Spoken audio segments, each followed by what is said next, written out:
OBS reconnected? Hello everyone, this is Torbuse. And today, um, hey, maybe it's convenient that way. Like that, maybe it's convenient that OBS crashed there because then I can just jump into the next episode and have it be a separate video. I was wondering if I should like discontinue the stream and then start up a new one, but the OBS crashing decided to make that decision for me. Wow, cool, new stream. Totally new bought on purpose. I know, right? Uh, OBS being difficult, semicolon, refresh, and it should be back. Smiley face. Yeah. Anyway, I should do. Working with one hand still here. Just grab another copy of DDLC, copy to games folder, and while that's copying over in this window, just have the new episode download. To let your Google to scan for viruses. Would you like to download it anyway? Yes, download it anyway.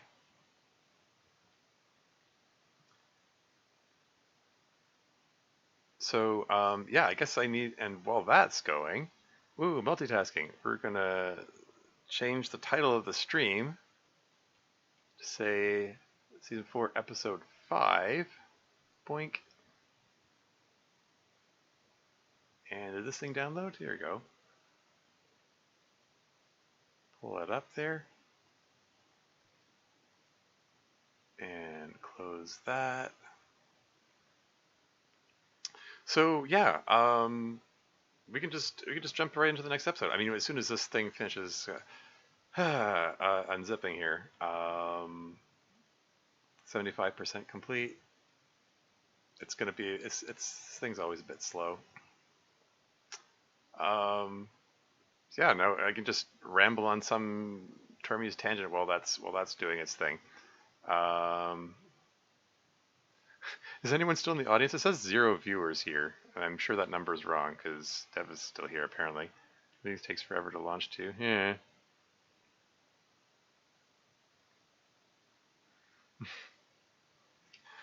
Anyone here? Question mark.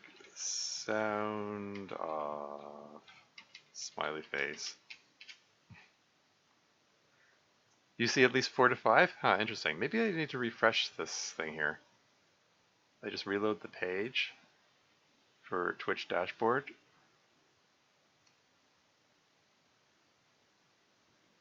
It still says 0 viewers on my end. How strange.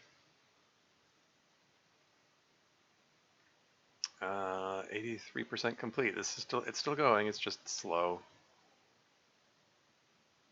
Like if I try, oh, this might crash the stream again. If I try to, and I'm back again.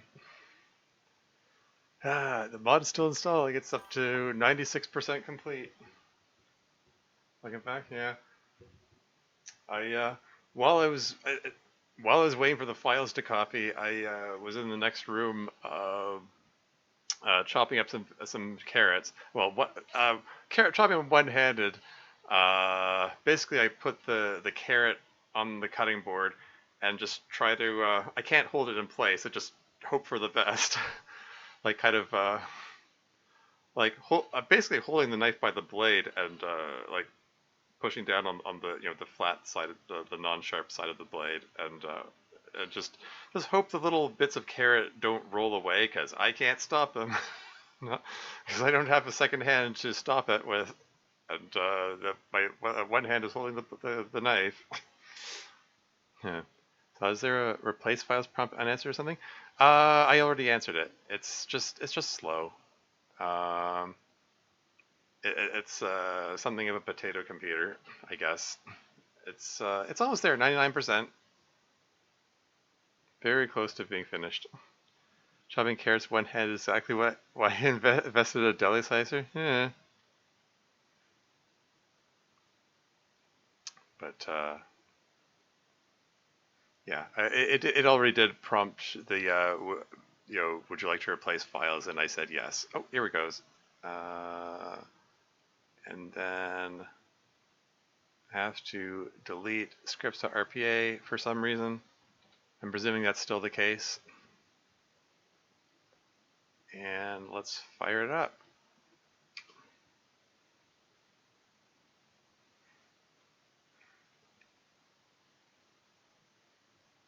And let it try to put my hands behind my head. I don't know if I can get this hand behind my head. Don't know if this cast allows that range of motion. Yeah, because I can't rotate my wrist. So, oh, here we go. It's not showing up over there though. Game capture. There it is. You thought of that hard to stretch probably? Yeah, it's awkward in a lot of ways for a lot of reasons. Yeah, do not recommend. 1 out of 10 stars. It's not fun. It's a lot of figuring out what I can do and how to do things, and yeah, like I mentioned before, like I was told, keep the elevated above the heart as much as possible, so that blood doesn't pool in the extremities, because it's going to have reduced ability to get blood flow there and stuff. But yeah, that gives me like shoulder soreness, engaging the muscle constantly. It's yeah. Anyway, I'm assuming this is the usual splash messages here. Looks like it. So readme.text, etc. Agree that you have completed the Doki Doki Literature Club and accept any spoken within. I agree.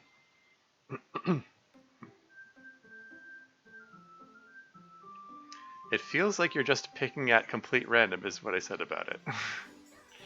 Okay then. I'm going to turn the sound down a little bit. And turn the text speed up a lot of it. And I'm assuming there's no save games or anything. Let's just jump right into it. Enter my name, Tormuse. Been there recently? Yeah. Oh, this is a sepia filter on Sayori's room. That's curious. Is that to communicate this is a flashback, perhaps? Flashback, dream sequence? Time will tell, I suppose. Honk shoo, me. Time to get up, sunshine. Oh, so her mom's still in the picture, I guess. Don't wanna. Come on now, the day is bright and it needs its star. Dev's addicted to dream sequences? Yeah. Sayori's mom throws off the blankets, picks up Sayori, and spins her around. Ha! We're spinning! Spin! Okay, huh. Okay. We bring back the we spinning reference. Hold on, was that? Anyway. Sayori's mom puts her down. Go brush your teeth and take your vitamins and then we'll get dressed, okay? Okay. Hi, Dad. Bye, Dad. Mom says I have to brush my teeth. Well, don't let me stop you. Love you. Love you. What about me? I love you immensely, Angel. You were really swinging around there. How are you this morning? Oh, well, it's actually pretty bad today. Oh, boy. Oh, I'm so sorry. Is there anything I can do? He hugs her closely. No, but it's okay. I'll be okay. I just want to go back to bed. You always could. I can call the company and let them know you're not coming in today. No, they need me. I have to go. Is Mom sad again? Mom rushes over to her to hug her. Sorry, what have I said? You don't need to worry about it if I'm sad. Everyone gets sad sometimes. And that's okay. But you get sad different, you said. And that's okay too, sunshine. You don't need to worry about it. Mom's just fine. Come on. Time to get dressed. slowed down Sayonara song. Yeah, so is this implying that perhaps depression runs in Sayori's family? Um, I mean, it's one of those things where it's like, how much is nature, how much is nurture?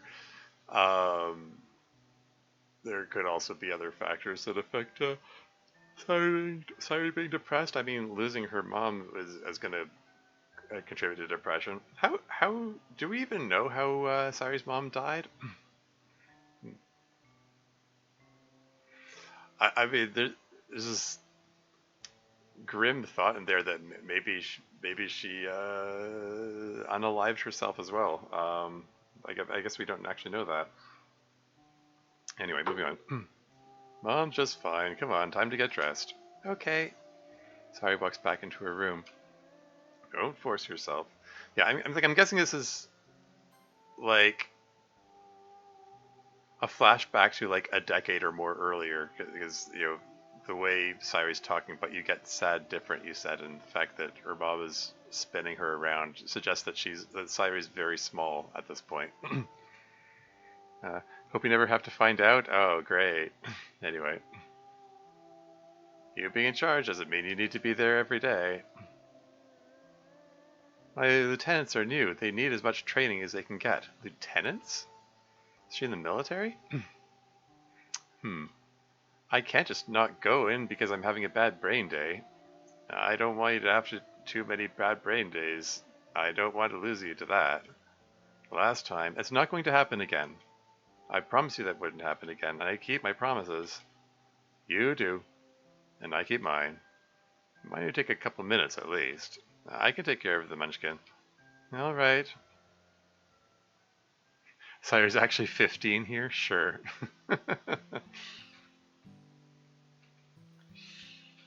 uh, uh, I mean, you're talking about the lieutenants.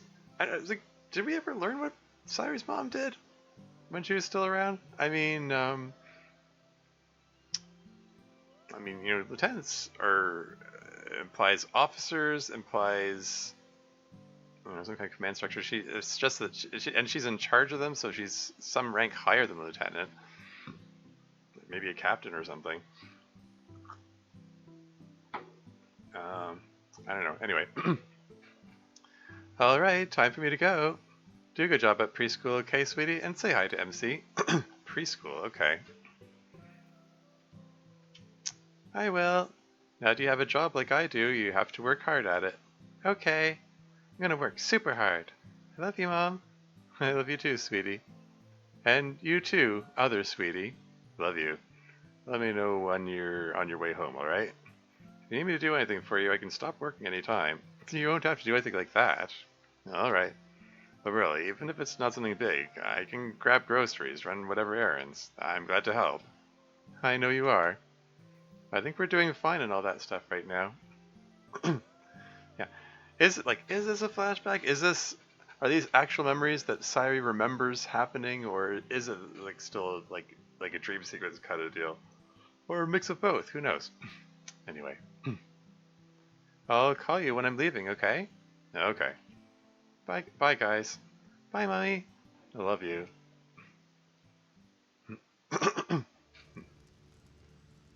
You too. Give me the size up. Oh, firefighter. Okay, so that. Okay, yeah, firefighters are going to have a command structure as well. All right, she's in charge of a firefighting team. That's kind of neat. One story: mixed lumber and masonry captain, completely ablaze. Not safe for entry. Lots of collapse risks. Okay, yeah, so she's a captain. Cause? Gas leak explosion, still being fueled. The whole building was practically a flashover. Also explains how it's still going even in the rain. Probably exterior attack for this one, do you think? I mean, it's already raining. Anyone inside? 4 reported inside and 1 animal. Uh-oh. An animal unaccounted for. 2 children, 2 adults, 1 pet, a dog. Can't recommend an attempted rescue in these conditions. Oh, that's rough.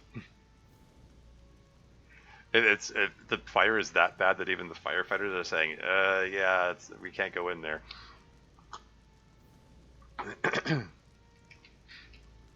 Could lose the whole rescue team. True, we could. Get prepped. We're going in 60 seconds. Well, ma'am, with respect, this is unreasonably dangerous. You're a firefighter. It's always unreasonably dangerous. There are people in there, maybe alive, and no one but us is going to help them. Now, come on, 30 seconds. Or at least I'm going in there, and I would prefer to do it to do it 2 in, 2 out with my means of egress secure. Yes, ma'am. Good. We go straight in Alpha side, work clockwise as best we can until we have 4 people and hopefully a dog. Let's go. Several minutes later. Come on, out, out, out, run to the truck and stay there. That's 3, 2 adults and 1 child. Only one room left, the last child could be in. One room left, the last child could be in. I'm going in. Ma'am, no, that room is going to collapse any minute, any second even. There's already a huge risk going into this building at all. There's no safe egress now. Which is why I won't ask anyone else to go back in. Someone's got to help the kid. Ma'am, what if it was your kid or my kid? Would you want the firefighter to just say, sorry, she's going to have to burn to death, nothing we can do? Going back in. Hotaru was the kid's name. Yes. Was. A haze of thick, dark smoke extends in all directions. Hello? Burning closet door collapses to the ground. Hotaru, are you in here? Help, help! Don't worry, I'm coming. Come on, come out from under the bed. We have to go. A small dog snarls from under the bed. Taiko, no, she's here to help. Come on out now. We don't have much time at all.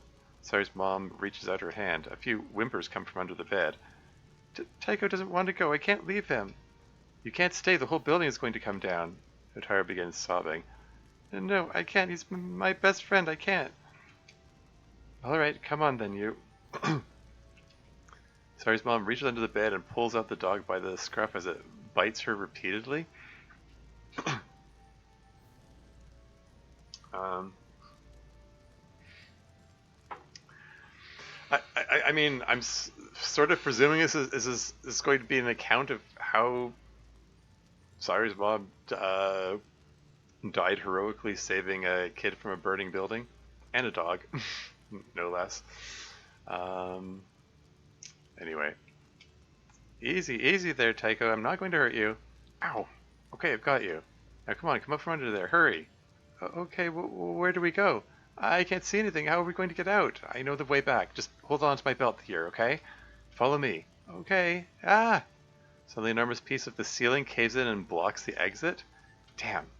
How are we going to get out now? We're trapped. Hang on a second. Let me just... No, it's too heavy.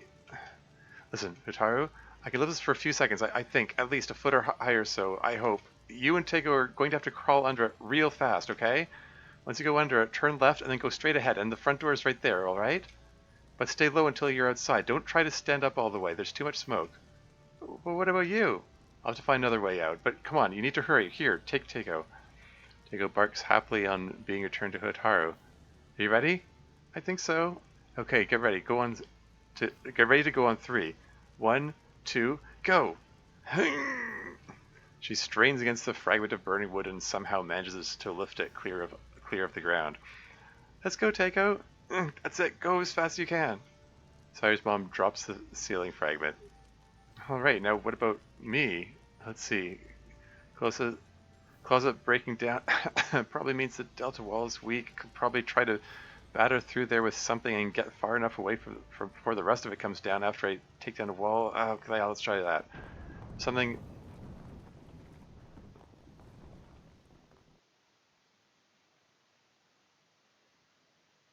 Well, sure hope she got out of there in time. I just need something to as the last line. You really don't have to do this. You don't have any responsibility for what happened. I know, but I wanted to... Hotaru? Wait, there's this... We're getting a... I don't think the name Hotaru has come up before, has it? We're getting a backstory for some childhood friend of Sayori's you didn't know about? Anyway. No, but I wanted to. I wanted to say that I'm really grateful that she saved me and Takeo. Which is the girl mom just rescued. I mean, yes. That's what I just read. I wasn't. That was what I was asking. I was just saying. Are we getting the backstory for someone? No, sorry. I didn't express myself very clearly. I meant when I said we haven't heard Hutaru's name before, I meant in the previous 3 seasons of club meetings. I don't recall the name Hutaru being mentioned, and I wondered if this is an origin story for some childhood friend of Sayori's that we haven't heard about. And Hanako Khan, welcome to the stream. How's it going? Hello to you too. Anyway, I want to say I'm really grateful that she saved me and Takeo. Takeo barks happily, and I'm really sorry she's gone. We're really glad that you are safe. She'd be very happy that you're okay. You don't need to worry about us, all right? She would just want you to go and lead a happy life, all right? Oh, all right. Sayori's dad sighs. He heads up the stairs, pauses a moment, then continues back up. Sayori's playing with Mr. Bird. Heavy moment? I mean, yeah?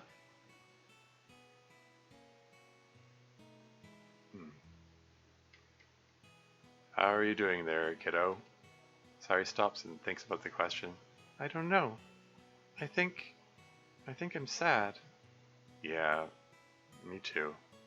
No, like, I think I'm sad like Mom was sad? Oh, Angel, I know it's really hard, but Mom was sad a lot even when there was nothing to be sad about sometimes. She was sad in a special way. I know. I think I was sad like that? I think that's a typo there. I'm assuming that extra was isn't supposed to be there. I think I was sad like that even before Mom went away. I'm just going to make a note of the time there. +1? Okay.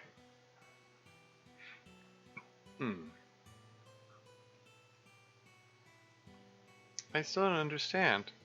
Where'd Mom go? It's really hard to explain. Sometimes when people get hurt very badly or get very sick or get too old, they just stop. They stop? Yeah. People are like really complicated machines and sometimes they break. And just like machines, when they break, they don't work anymore. They stop. And people, when they stop, they can't move anymore or talk or see or anything. This is Sayori's dad trying to explain death here, I guess. Anyway, it's called dying. How do you fix it? We can't. Ever? Not ever, Angel. No, dying is forever. But people keep saying Mom is gone, like she went away. Her firefighter friend said that she left us. Sometimes people say that a dead person is gone because they're not here anymore, kind of. That doesn't mean they're coming back, Angel. Mom is gone, but she'll always be around because we can think of her and remember her when she was here. I don't want her to be gone forever. Me neither. What if I try really hard to get her to come back? If that could get her back, sweetie, I would try really hard too. But when someone breaks like this, when someone dies, you can't get them back. Dad, what's a funeral? Funeral? Oh, funeral? Oh, what? You know, everyone keeps saying they're doing stuff for Mom's funeral. Oh, her funeral. It's kind of like a party, but it's a little sad. When someone dies, the people they knew and loved get together and remember them. But won't Mom miss the party? Yes. That happens at every funeral. Doesn't she deserve to get to go to the party? She saved that big kid and everything. Yeah, I agree. Actually, that reminds me. I need to go call the florist for something about the funeral, okay, sweetie? Oh, I need to make sure your mom gets some pretty flowers. I'll be back in a little while and we can talk some more, okay? Okay. Sayori's dad takes some staggered, choppy breaths and then walks downstairs. I still don't get it, Mr. Bird. Where'd you go, Mom? I miss you. Where would you be? Wait, I remember. Now remember, Sayori, if we ever get lost around here, where do we meet up? Under Mr. Elephant? That's right, under Mr. Elephant. Oh, is that referring to the elephant slide in the playground that appeared in the MC side stories from the previous season?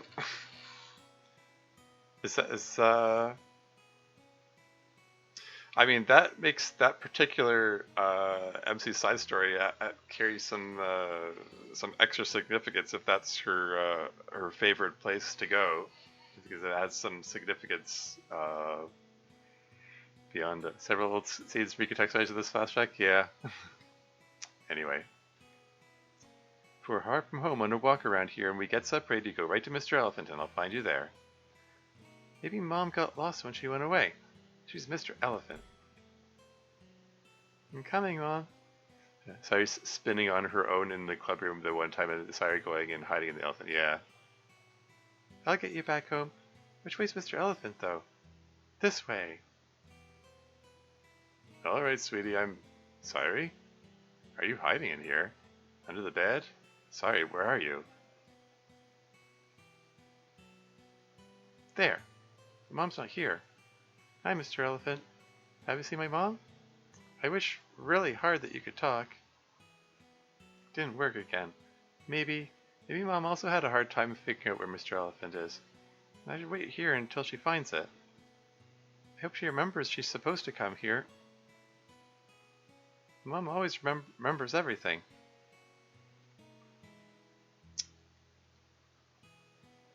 Well, oh dear. How long was Sayori out there? Is the presence of an officer implying that her dad just filed a missing persons report here? She probably hasn't gone far, sir. I know. I'm just terribly worried. She's very young. She's never done anything like this before.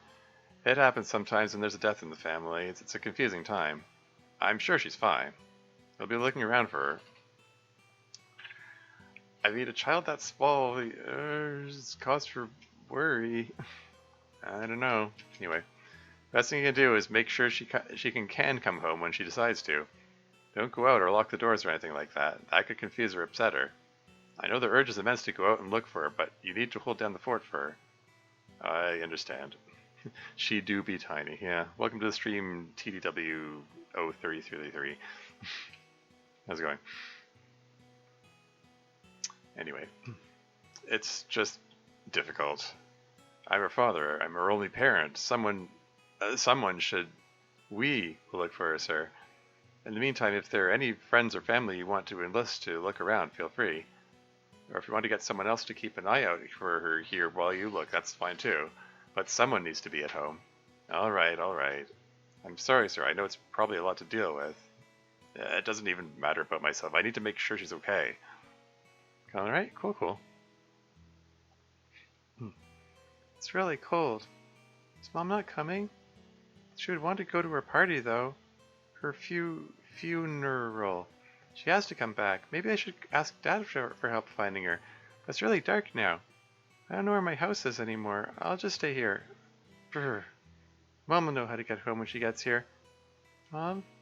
Are you there somewhere? I'm really cold. I'm scared, Mom. And I guess, okay, we still got the sepia filter on, or sepia filter? How do we pronounce that word? This is apparently MC's kitchen.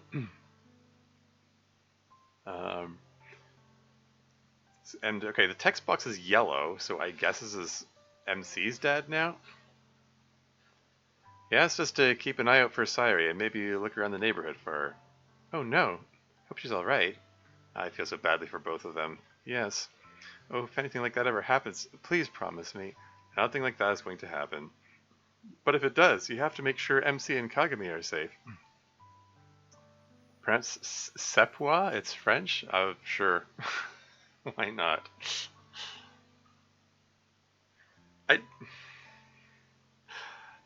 Even if it was French, I don't think that would be how it's pronounced.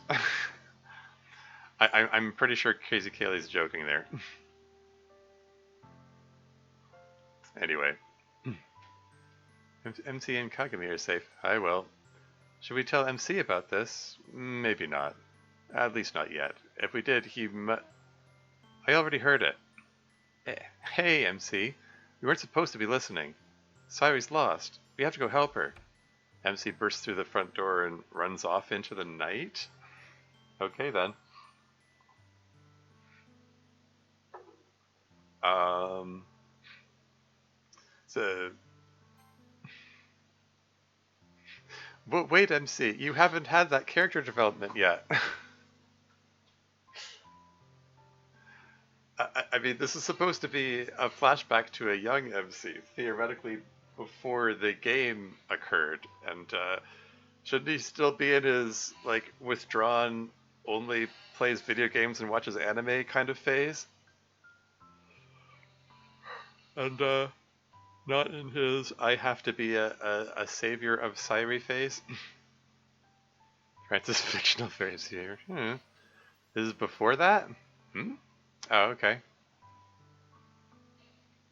Is our little kids? Well, yeah. Anyway, moving on. No, MC, come back. Don't run away on your own. What if you get lost? Young man, come back here right now. Going after him. Watch Kagami, alright? Yes, go. No, let him go out of sight. Go. Mommy, shouldn't we go stop MC? Daddy will get MC, darling. Don't worry. But what if he gets lost? Your dad won't let him get lost. I don't want MC to get lost. Neither do I. Try not to worry about it, okay? I trust your dad to be able to bring him back. Why did he just run away? He and Sayori are best friends. He's really worried about her. But it's dumb to just run when you don't know where she is. Sometimes, when we care about someone a lot, we do dumb things because we care so much. That's just the way people are sometimes. Don't let MC get hurt, Mommy. We won't. Counterpoint, MC bursts into Sayori's door whatever he's worried. He's been doing it his whole life. Well, okay. What I'm trying to say is he started doing that after being traumatized by walking in on her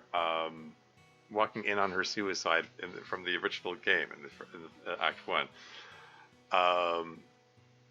Before the events of the game, theoretically, he would still be in that,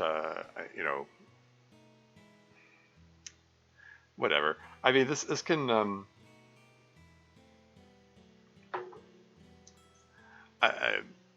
maybe Kagami, I'll be Kagami, yeah, right. Be okay, little Kagami. Anyway, I'm just gonna move on. Mom, don't go away forever, Mom. Sayori's shivering. Don't go, Mom. I don't know how to get home. It's cold. Help, Mom. Sayori starts crying. Hey, there you are. MC, everyone is looking for you. Come on, we need to go home. I can't. What? It's too cold. Too cold? Oh man, you are super cold. Are you frozen? Frozen so you can't move? No. I think when that happens you turn into an ice block. Oh yeah, like in cartoons. So why can't you go? I don't know, it's really hard to move. If you stay out here you really will freeze and turn into an ice block. That's okay. What? I want to go see my mom. Your mom? She went away. Oh, yeah. I thought she would be here. Does your mom like slides? No, she just told me to meet her here if we got lost. Thought maybe she got lost. But how do you go see her if you turn into an ice block? She went away and she isn't coming back. My dad says it's called dying. Yeah, I've heard of that. So, if I turn to an ice block, maybe I can go away and never come back. And then maybe I can see my mom. No, don't die. We could never have fun together again. Everyone would miss you. I know. But I can't run away from it.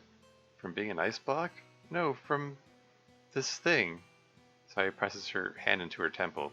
What do you mean? I don't know. I don't know how to say. I'm too sad. Because of your mom? I miss my mom, but no, I'm just too sad. I'm too sad to get up and cold, I think. I don't want to go anywhere. I don't want to be so sad anymore. I don't get it. I'm sorry. That's okay. You should go home. I don't want you to turn into an ice block. But I don't want you to turn into an ice block either.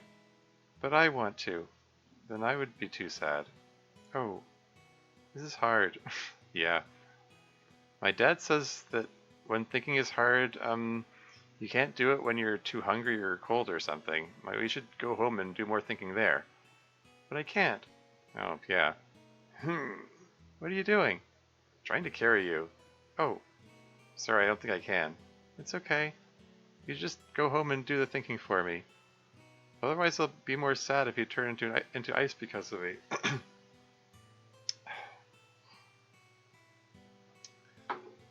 How old are they at this point?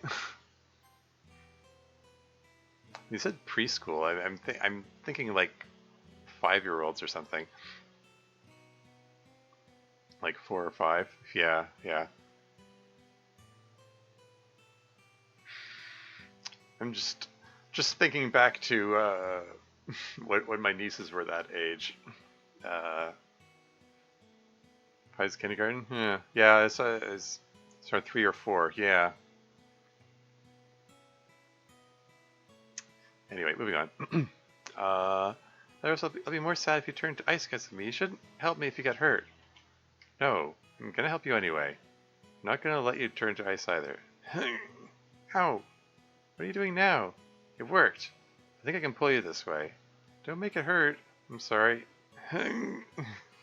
Wow, you're really strong. I'm tired already though. At least I'm hot now, so I won't turn to ice. Hehe. Hup. Oh, kinda hurts now that we're on concrete. But is he dragging her? Can you get up? No, I'm sorry. That's okay. Ow. He just ran out. I thought maybe he'd come here. I'm so sorry. I haven't seen him. I've been here the whole day. Any luck with Sayori? No. Oh. Yeah. Is your wife at home? Yes, she's looking after Kagami and keeping an eye out. That's good. The police told me it was critical to stay at the house so that if she came back... MC turns a corner, dragging Sayori by the arm.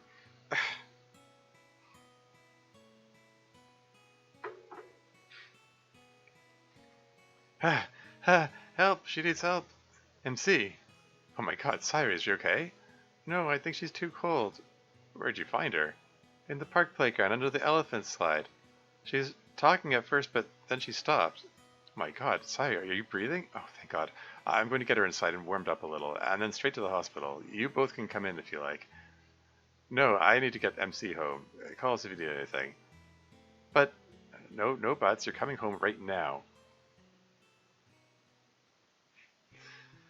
Okay, so, we're establishing a backstory that MC apparently saved Sayori's life at age 3. 3 or 4 or 5, somewhere around there. That was extremely irresponsible, MC. Oh boy. You can't just run off like that. But Sayori's in trouble. Yes, and what if you had gotten into the same trouble? What if you'd gotten lost or hurt? We wouldn't know where to find you or how to help you. You could have put yourself in as much danger as Sayori was. I'm glad you two are such good friends, but you can't put yourself in such huge danger just because you're worried. Still, you did save her. Her father says she was a little hypothermic and had fallen asleep by the time she got home. It's possible that she might have died if MC hadn't found her. And he could have died himself. Go apologize to your sister. She was worried to death about you. Apologize to your sister? How curious. Anyway. And come back here for bedtime. Fine. MC trudges off. We shouldn't be too hard on him. He really did save a life today, probably. But he just ran off. What about the next time he's worried about a friend? What if we praise him now, he'll just run off and even further next time. He needs to listen to us or he'll get hurt. I just think at least MC didn't get in trouble for what happened to her, but this is that... At least MC didn't get in trouble for what happened to her, but this is that moment? Poor guy can't win? Anyway. He's listening to us or he'll get hurt. You're right. But he's old enough to understand, I think. Old enough to understand? Didn't we establish that he's like 3 or 4 or something? Or 5? See, MC's mommy saved life. Well, see, MC's mommy saved life. Yeah. Anyway, he did a good thing by helping Sayori, but he needs to make sure he gets help from grown-ups when he does something like that, because it could be dangerous. I just worry about encouraging him to be dangerous. He needs to make sure he's safe before anything else. And more flashback in MC's room. Sacrifices owed to save hers, so that's a bonus. I mean, no comment. I'm sorry for making you worry. You meanie? I thought you were dead. I didn't mean to. I was just really afraid. I was afraid too. I know now. I'm really sorry. Didn't think you would be afraid. You're never afraid. Did you really pull her all the way home? Yeah. I was afraid she was going to turn into an ice block if I didn't. Like in cartoons? Yeah. That's scary. Yeah. It's really cool that you pulled her that far. She's really, really cold, huh? Yeah, her skin was like ice. I hope she's okay. Yeah, me too. I'm sorry I ran away without you. Can we be friends again? Yeah. Kage gives MC a big hug. Thank you. I love you. I love you. Mom says I have to get ready for bed now. Okay. Okay. Flashback continues, I guess.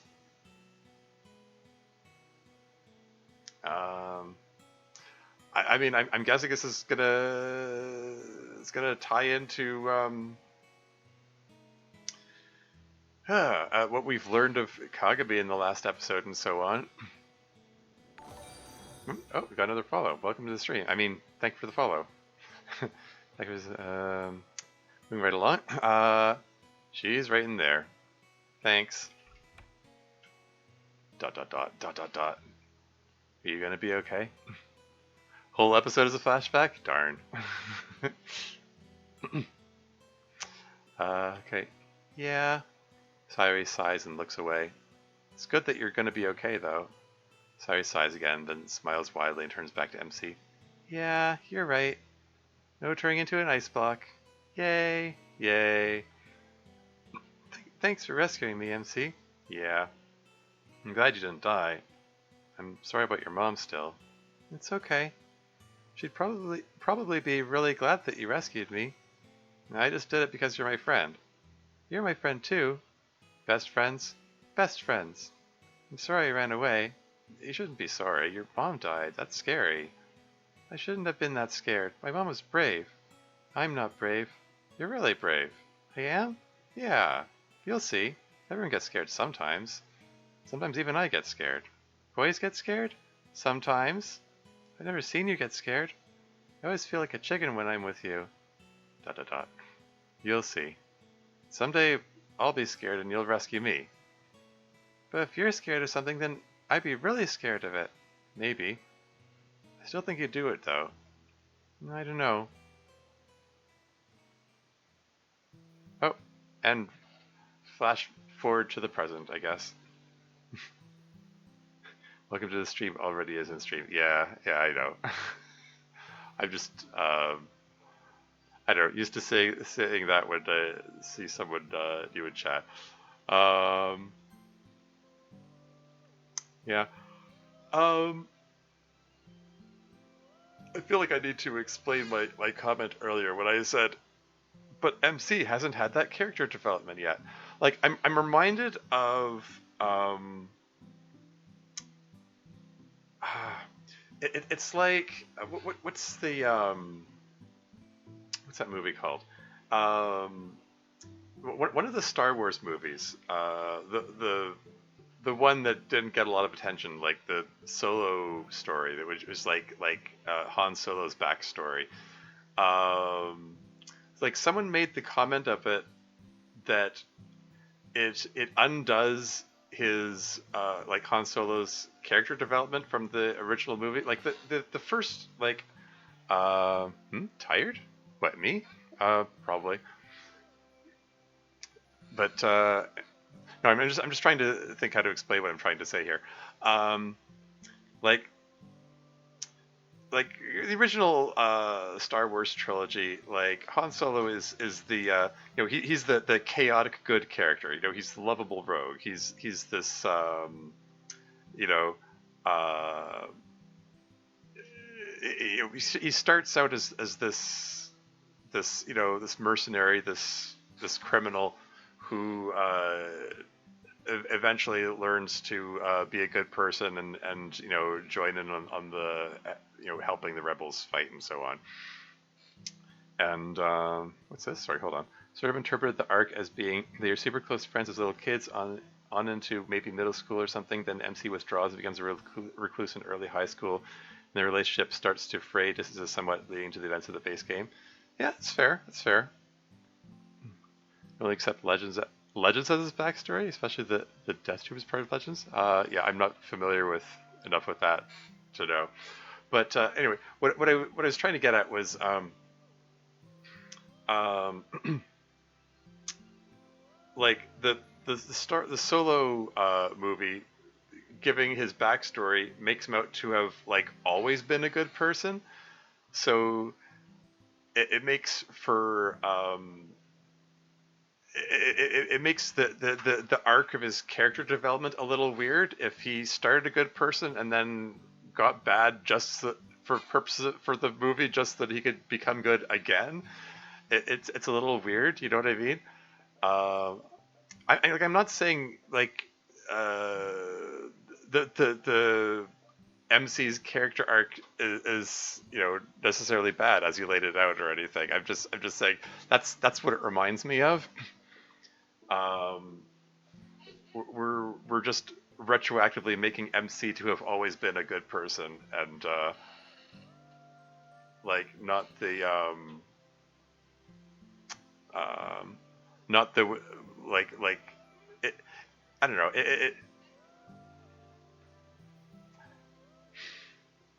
It just feels a little odd to that this is the lead into him being a recluse in high school at the start of the original events of DDLC.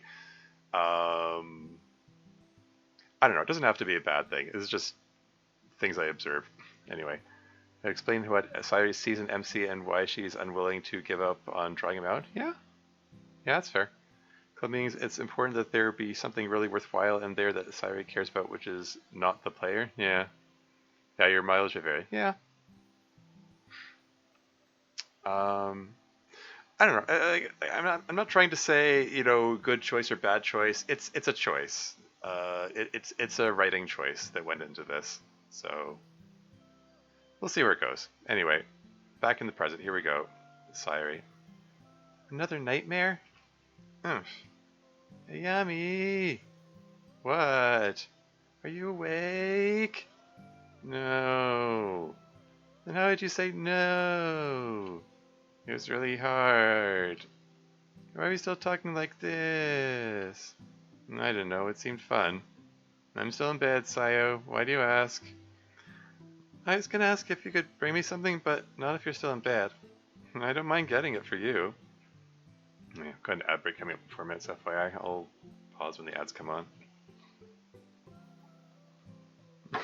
Start with MC's history sprang into existence when he willed himself into an actual person. Yeah. There you go. Yeah, maybe he retroactively decided what his character was like back then. um, yeah, I don't know. I mean, like MC as he's portrayed in the original DDLC is someone who he's very malleable. Like his personality changes depending on who he's interacting with. Like when he's interacting with Yuri, he's patient and waits for her to collect her thoughts and stuff. When he's interacting with Natsuki, he's readily gives her jibes to in response to her own abrasiveness. And when he's interacting with Sayori, he's like, um, how do I describe it? Uh, I mean, sort of my biggest takeaway with like talking about the original game, like we're talking about like Sayori Root and so on. He's sort of casually rude and dismissive of her, quite frankly. Um,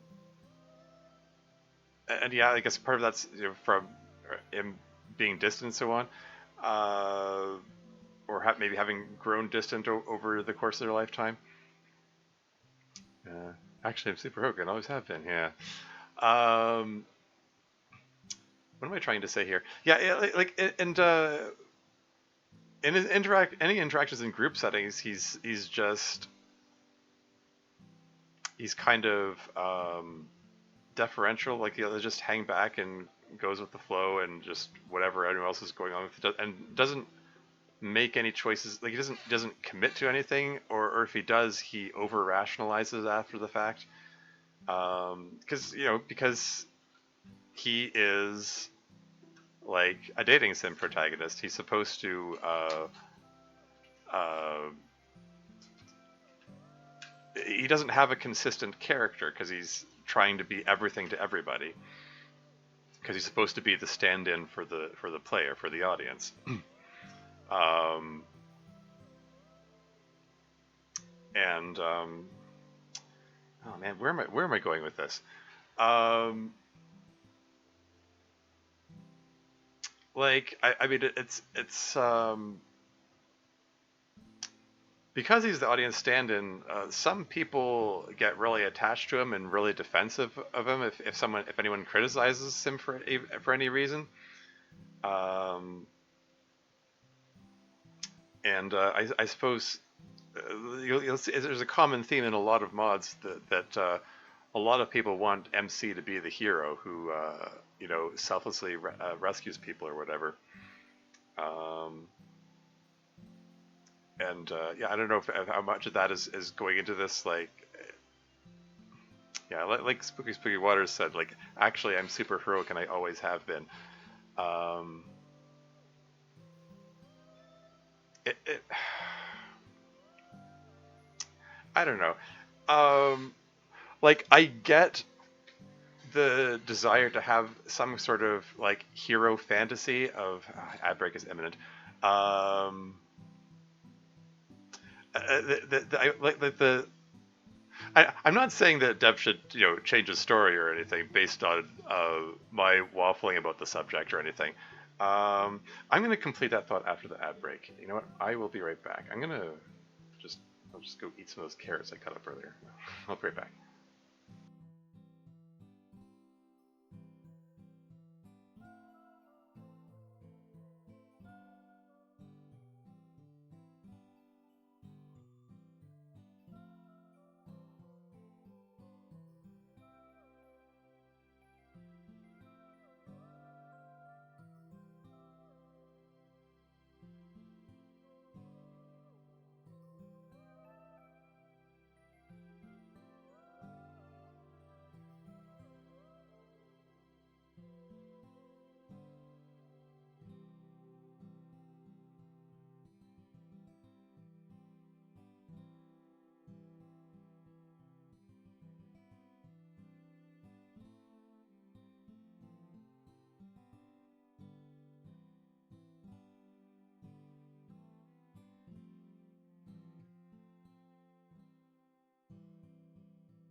And I'm back again.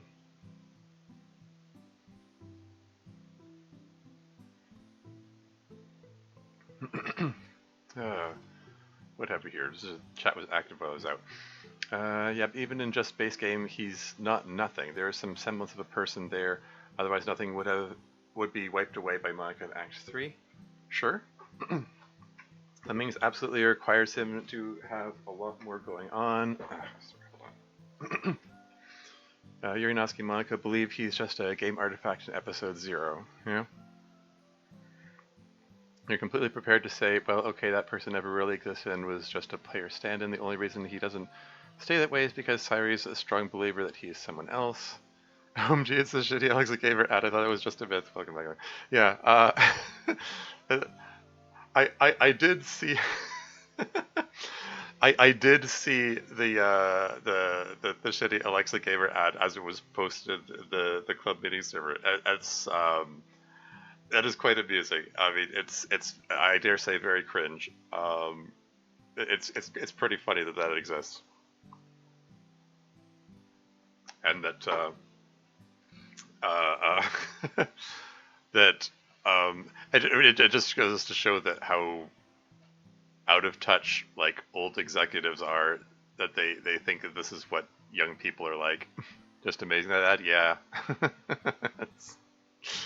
It's funny. It is funny that you saw it out in the wild. Anyway, um, even just base game, he's not nothing. Yeah, there's a lot to be said about that. It's not like it's not like MC in base game is 100% devoid of character or personality and whatnot. At least that guy just stared at the camera and said, "How do you do, fellow kids? That'd be more personable." Yeah, it's funny. Yeah, what am I trying to say here? Uh, like, okay. I mean, it's your story. It's you know, every writing choice is it's a choice. It's all well and good. It's just that from my perspective, um, like I was ready to praise MC, and I did praise him openly in multiple points in the previous seasons. Like, aha, look at the character development from MC. Look at him, you know, being confident and doing his stuff. Like, you know, most recently standing up to his sister, and his sister notices immediately, oh, this is different. He's never stood up to me before. He's never been confident before. You know, his sister saying he's never been confident before is at odds with him charging out into the outside on his own, um, to rescue Sayori and whatever. It's like, sorry, I know my thoughts are a little scattered. I'm trying to, I don't know if I'm explaining myself very well. Like, the MC's story throughout club meetings, you know, we're 3.5 seasons in here. His story is all about like discovering himself and, you know, making an identity for himself, trying to develop as a person, and be more than the, you know, the guy who's just obsessed with video games and anime, and you know thinks he might like to meet a girl someday. Um, you know what I mean?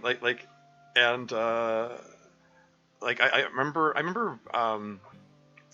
like at one point, you know, halfway through season 2, when MC goes off to talk to Monica on his own,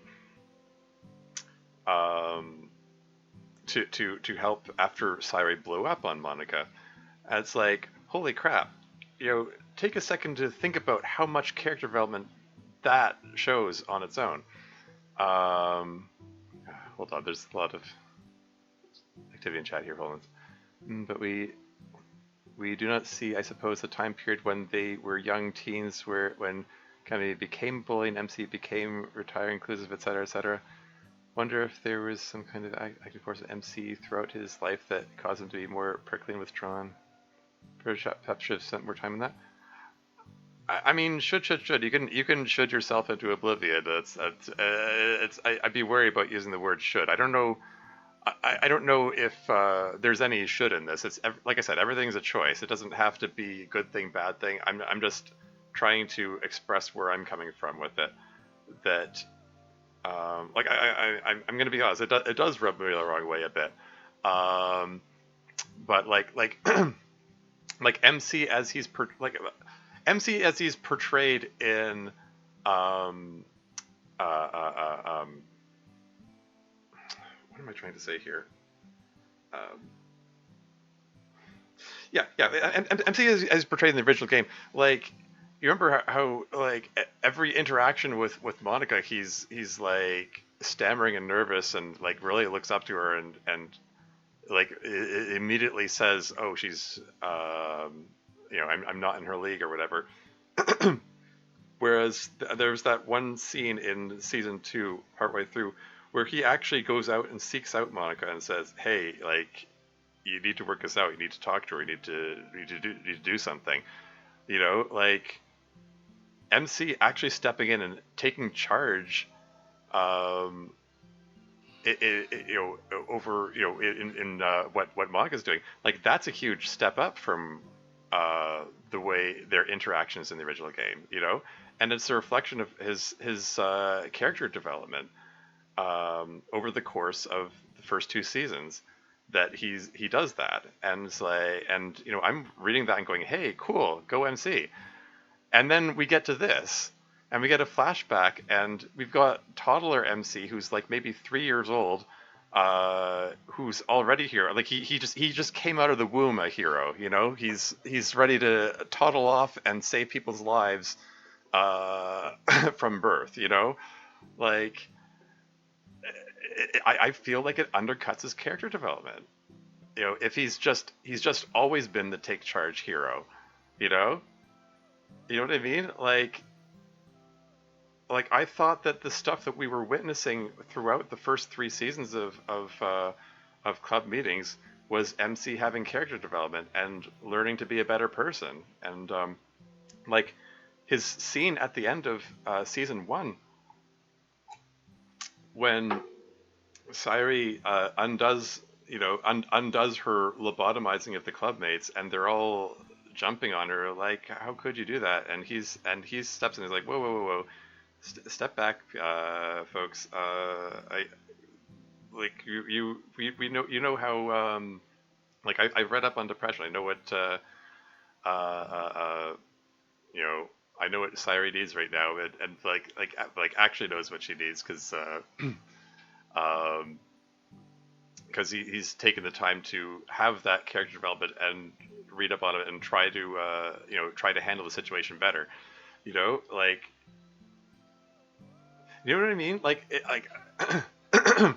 The way it's written in club meetings, it comes across like that scene happens as a result of him trying to learn to be better, because in the original game, uh, he like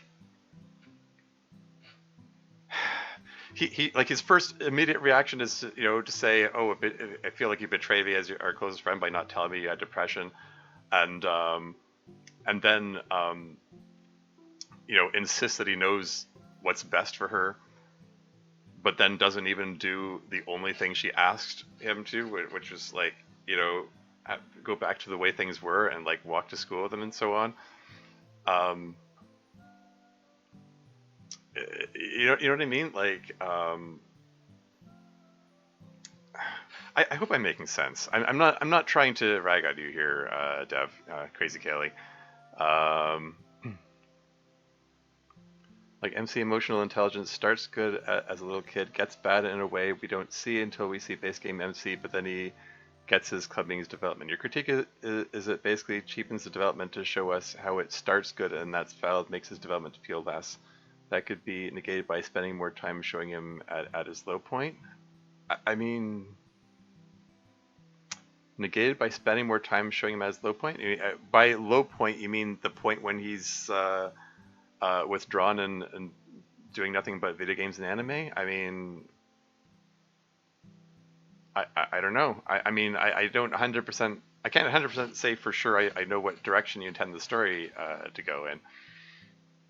So I don't know if I can comment on that.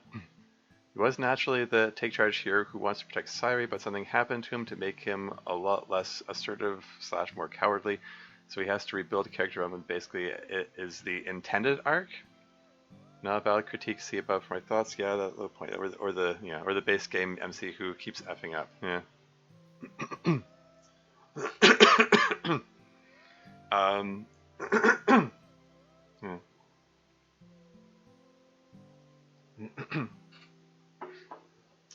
Yeah, like don't get me wrong. I mean, the whole MC being a hero it's a popular idea. Like you look at, I mean, the whole save the Dokis model of mods has been done to death, so much that a lot of people are sick of them. Part of the reason. I think part of the reason mods like say exit music got their popularity is because hero dies at the end and of spoiler warning I guess. Mods with tragic endings were breaking away from that whole say MC saves everybody kind of architect that a lot of these mods follow.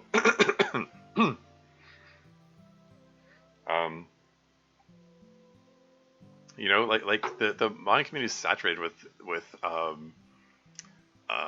mods with MC being the hero. So I'm looking at this and going, okay, MC being a hero at age 3 is just kind of, it's so overdone, you know. Even without the whole like undercutting. As I said, undercutting is, or seemingly undercutting his character development that I've observed over the course of the mod.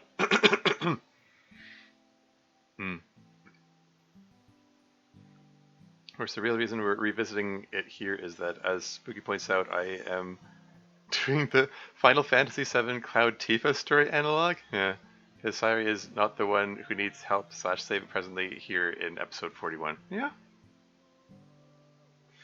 I mean, yeah.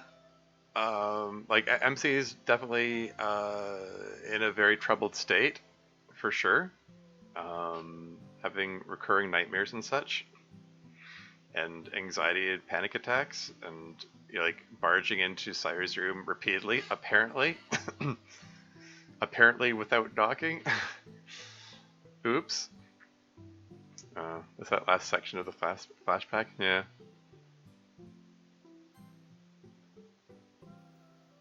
Yeah, I mean, yeah. Sometimes even I get scared, etc. And Sarah needs to help him, etc.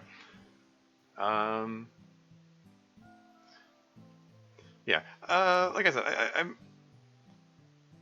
It's it overall like it doesn't have to be a bad thing or a problem or anything. It's just it just kind of it rubs me the wrong way because of various reasons I've expressed. So I just want to get that out there. Anyway, moving right along. I don't mind getting it for you. No, that's okay. I can get it myself. Oh, cold. I just wanted some water is all. Ugh. Problem with getting up to get water is that then you feel like you want to do everything else. I think I might get showered and dressed. This early. You're having a good day. I don't know. Doesn't really feel good. Just normal? No, I hear that. I have to get up in 15 minutes and I'm already resenting it. Not a bad thing, just eh. Well, I'm gonna go shower and stuff. Do you need water or anything? No, thanks. I'll get my own stuff when I get up. Okay. Homemade. Okay. Oh, hi, Sayori. Hi.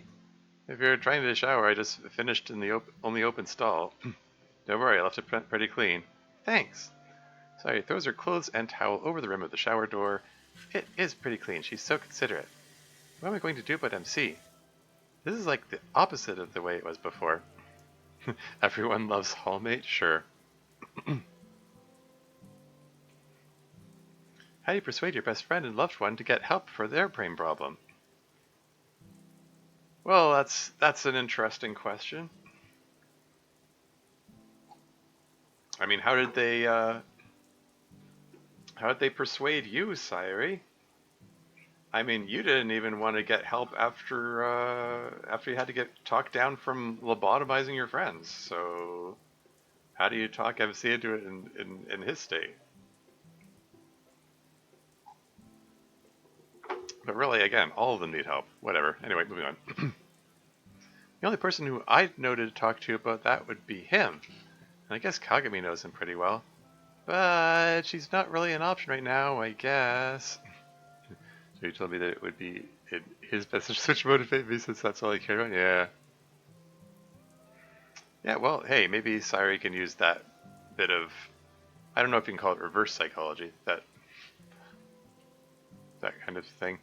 So he needs to hit the lobotomizing his friends low first. There you go. He missed his chance. He was the president a few episodes back. Oh well. Kind of want to talk to Monica about it, but I bother too much. I shouldn't rely on her for everything. Maybe you could talk to Monica and ask someone else for help. I mean, you do have other friends. MC turned to Yuri and Noski when they were in that one scene in season 3. Which also, I might add, was a point of, MC's character development, or a mark of MC's character development. Being willing to, turn to his friends to discuss personal issues to help and so on.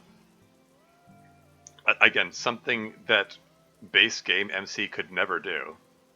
That it's something it would never occur to him to turn to friends for help. Well, maybe that's not fair. When he noticed that Sayori was troubled in the Friday scene, he does ask ask Monica about it. Although even then, he's quick to dismiss it. Yeah, I don't know. Anyway, moving on. Okay, and ask someone else for help. Natsuki's good at cheering up MC sometimes. Yeah.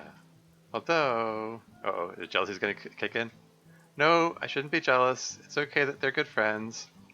And I have MC, and she has Yuri. It's all fine. Oh, my finger's getting pruny. I don't remember the last time that happened. I should take longer showers. All set for the day now. Yeah, good. You seem like you're doing better recently. Yeah, I think I am. That probably means I'll feel bad again before too long, though. Oof. But I'll try to enjoy feeling good about things while I can. Well, good. I'm gonna head to class now. You wanted to walk with me a little? I need to send a couple of texts first. Should just take a minute. You go ahead of me if you want. And I'll just wait in the hall. I'll come out when you're ready. Okay. Okay. Hey, what's up? MC kind of down. Still bummed he didn't make baseball team. Yeah, that sucks. You think you could talk to him at all? I think he's tired of getting cheered up by me. Yeah. Fortunately, Ayami is very mentally healthy and doesn't need therapy, unlike the other chumps. Haha, right. Sure. I'll do the best I can, I guess. No promises, though. I just think it would help to hear from someone other than me. Don't do your zero self-worth thing. This isn't that. He just needs another perspective. And he's letting it get to him too much. Not sleeping. Gotcha. Will do. Thanks. Okay, now. Hey, how are you? I'm good. Can we talk sometime today? Not depression related, just other stuff. Of course. I have some time after my first class, 10:15 or so. Okay, I can meet you outside it. You know where my class is? I think so? Your little confused expression briefly appearing there for that line. Well, just to be safe, why don't you call me at 10 and I'll help you find it? Or if not, we can figure out somewhere else to meet. Okay, great, see you then. Yay! Not my depression anyway? Yeah. Don't get too excited for sending texts, Sayori. Long day of class ahead, and then club. Don't use your energy up all at once. Oh, hey. There's Sayashi, brief appearance before Miss Ida got in the way. Anyway, Miss Ida is carefully looking at a computer monitor. What could she possibly be doing with this? ... question mark. Is she... This has raised so many questions about the world building. Is Miss Ida actually looking at world.bat and all that? I thought that non-presidents didn't have access to it, or did Monica, I don't know, give her some kind of backdoor for some reason? I said, could you take a couple steps to the right? Yeah, right. Anyway, moving on. What could possibly require something like that? Wish I could just consult an expert. Gotta keep it secret, though. Yeah, gotta bother her again, I think. Can't let myself be put off. She gets at her phone. Hey, Monica, have you got a minute? Uh-huh. Yeah, I understand. It's important, though, so... Game stuff. Well, a couple of things. I'd prefer not to talk about it over the phone if we can avoid it. But I know you're busy in college, so I'd like to talk sooner rather than later. It's somewhat time-sensitive. Oh, time-sensitive? How time-sensitive are we talking about here?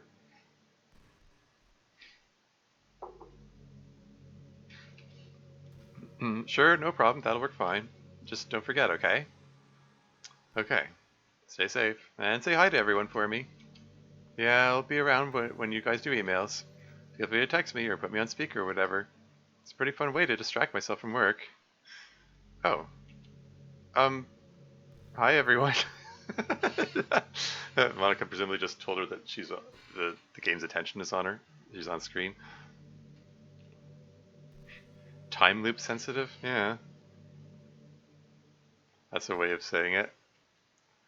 Monica says the camera's been on me for this conversation. Anyway, I'm going to hang up and get back to work. Work hard, Monica.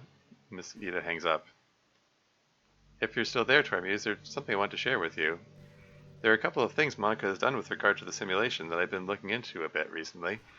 Not that I don't trust Monica, you understand, but I'm trying to understand a few things a little bit better. One is exactly how she managed to break the old time loop. But I still am not exactly sure on the details of that, so I won't speak of it yet, though I have my suspicions. I mean, we did establish various rules about how the time loop operates. Like, they said that it operates based on dependencies with or interdependencies with characters, and they have to believe and expect the time loop happens in order for it to keep going. Plus, there was for some reason, the existence of the club is necessary for their whole simulation to continue or something. I'll be around for emails. Can't wait for Doski to try to convince me if someone wants to know how my love life is going. I mean, yeah. Anyway, moving right along. I have my suspicions. The one thing I have been learning more about is this world.bat thing. Have you ever taken a look at it? I mean, not exactly. I guess if you're going to prompt me to do so, I suppose I ought to take a look. World.bat. Edit.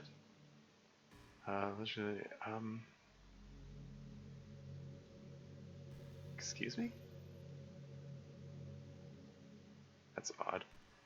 Sorry, bear with me.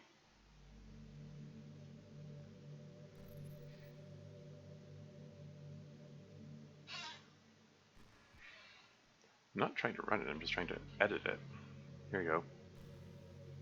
Import ArcPy. Folder name r world.bat. File name connection to world.ste. Surname DOC world. Service name 5151. Database name. Save info save Monica. Version name sd.default. Save version info save 2.1.0. Okay. I mean, there's nothing particularly I feel I can discern from that. I mean, that's not true. Um, I notice it specifies this is g:/world.bat. My G drive is my downloads drive. I made poor partitioning choices when I when I installed this hard drive, which I heartily regret. I probably should have put them all in one drive.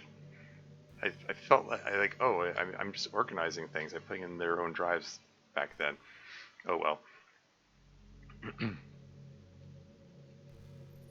Yeah. Anyway, it's actually the world bat and elder god that holds reality together. Sure, yours isn't the time for your world building. Yeah, you can discern that Monica uses like a 60 character password. I did notice that. Yes, lots of asterisks. Anyway, we were along. Have you ever taken a look at it? I've been examining it for a while now. I'm still not sure what it does, but I found out recently that it is constantly inputting and outputting a huge amount of information. It's inputting it directly into what Monica would call the runtime environment, basically directly into our simulated world here. That's not secret. Monica's always said that the system she's set up is the way we have a more sophisticated simulation. Just 62 asterisks they'll never realize? Yeah. That's why the simulation still runs even when individual computers are turned off. So Monica doesn't get trapped in some kind of sensory data hell like she used to. That all makes sense, but the question is, what's the system inputting from and outputting to? It's not clear at all. It seems hidden, in fact, and that worries me a little. I trust Monica to make good decisions, but I always feel a bit uneasy when she feels like she has to hide information like this. I've tried to talk to her about the topic before, but she always handwaves it as an important confidential safety issue. Welp.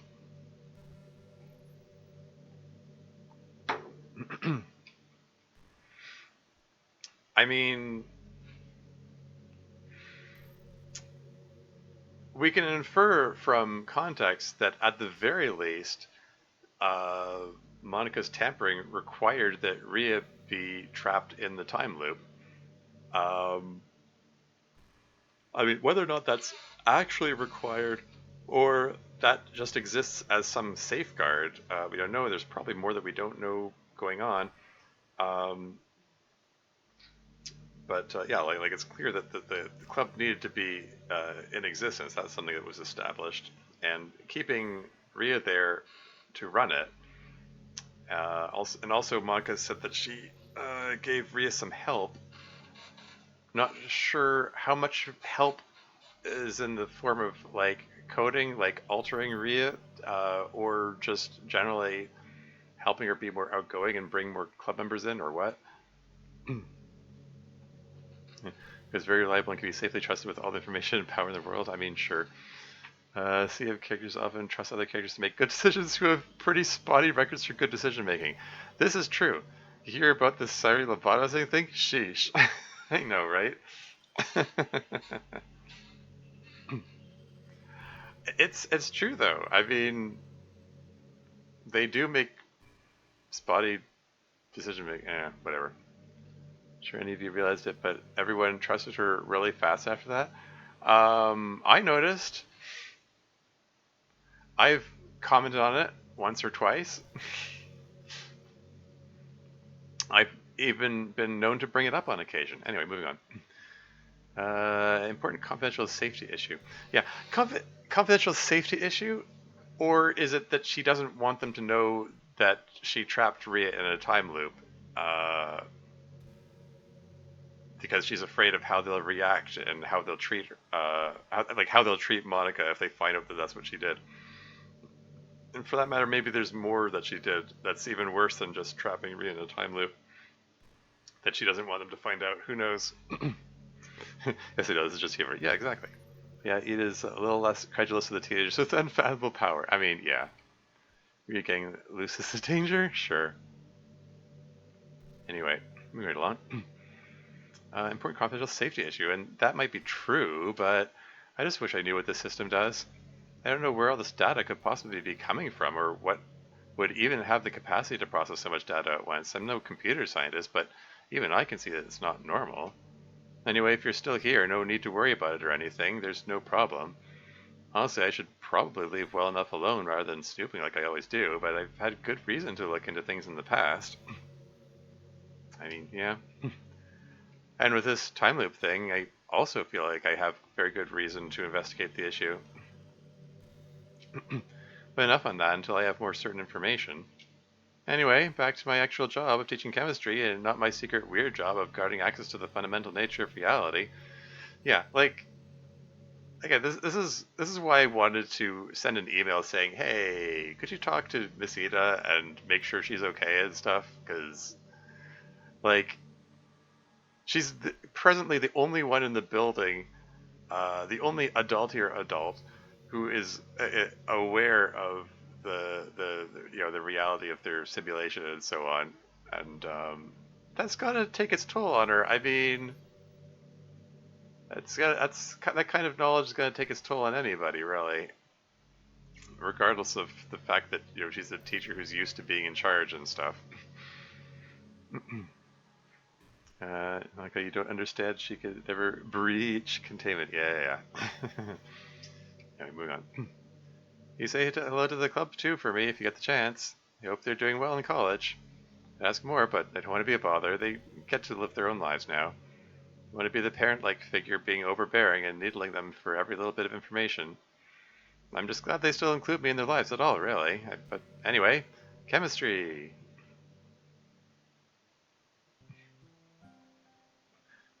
And then Masita continues to prattle on, thinking maybe the game is still on her, and we'll never know what she has said next. Anyway, MC. Who is it? It's me. Open up, loser. Very encouraging. I definitely want to get up and open the door now. I'm super persuasive that way. Come on, open up. Fine, hang on. Teachers don't like it when you don't wear your uniform, man. He's in his dorm room, though.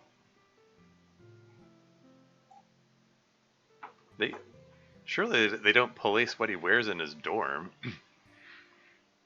So yeah, can I get your opinion on the Skype dating? So he's seen transitioned, yeah. Yeah, I'm probably taking a skip day today. I've just been having a slightly hard time. What? Because of the baseball thing? Yeah, I guess the baseball thing mostly. Probably sounds pretty dumb. I guess I was just, I don't know, hoping to be different in college. Never been like a super athletic guy. I was hoping maybe I could make a change. Make some more guy friends besides just having you guys as friends. I wasn't cut out for it, I guess. I do think it does amuse me slightly that he's saying guy friends as in male friends, as having you guys, presumably gender neutral guys, referring to the girls as friends. Like using two different versions of the word guy in one sentence. Anyway, you're like, I wasn't cut out for it, I guess. Just feels like I'm standing still, even though I'm in college now. And see, just because they wouldn't let you onto one athletic team doesn't mean they wouldn't let you onto another. Besides, you have a ton of changes going on in your life, besides just doing athletics or not. Totally get being bummed out, though. I didn't even try to do anything soccer related. Why not? I mean, look at me, dude. Working harder than everyone else and hustling my guts out all the time was barely enough to get me a substitute spot in the soccer team in high school. I know better than to even try that with this team. They're worse players, like 10 times better than me, man. And that sucks, I get it. But no sense being upset about it. Just gotta find some other new shit to do. And, hey, you're a lot stronger and faster than me, my dude. Gotta be something out there you can do. Yeah, I guess. I don't know. Feels bad. Yeah. I wish we could both find some physical sport that let nerds play it. Yeah. Like Wii Sports, maybe. I don't know.